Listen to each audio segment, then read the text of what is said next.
Eastern Europe and Middle East are war concepts that really don't matter. If you are asking geographically, that I would say Turkey is Anatolian with parts in Middle East and some parts in Thrace, with Middle Eastern part being mostly Kurdish.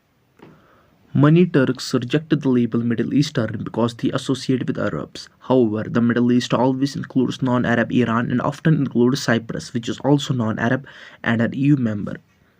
During the beginning of the 20th century, Turks would not have objected to this label because they were part of the Ottoman Empire and were culturally a lot more similar to the countries they bordered them to the south in the Middle East, such as Iraq, Syria, and to the east with Iran. Turkey also has a famous university called Middle East Technical University. I would say that when it was named that there wasn't as much of a trend to disassociate with the Middle East. Technically, there is some ancestral overlap as they were part of the Ottoman Empire. Also, Iranians also have different ancestry to a large extent than Syrians and Iraqis. But who says that Iran isn't a part of Middle East? Middle Eastern isn't about whether you have the right ancestry or not. I mean, how much ancestry do people of from Egypt and Iran have?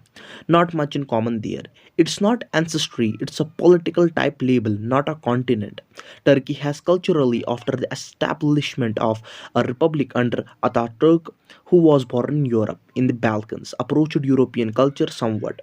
How much is a big question, and how much things will change will depend on the current batch of young Turkish people.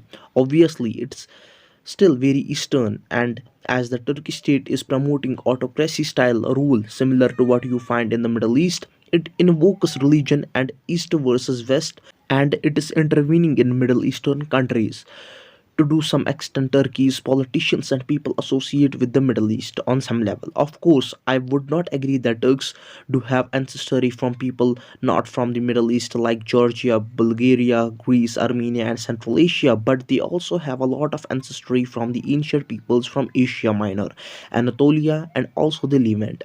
Turkey could not be viewed culturally as most Western country in the Middle East. However, it's not a Western country in culture, at least not yet. But the country is very Eastern in so many ways. It's not simply whether you have some Western culture or not. After all, Israel has a lot of Western culture, but it does not change that it's in Southwest Asia. So, Israel, which has been heavily influenced by European culture, is Middle Eastern, though a lot less often.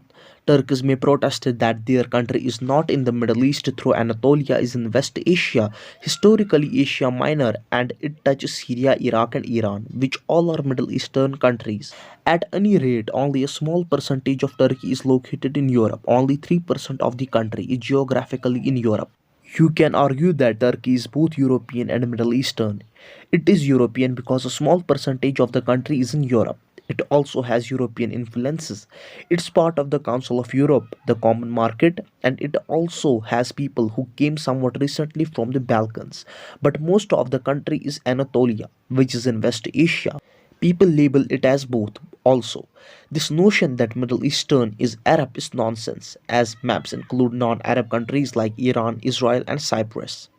Thanks for watching.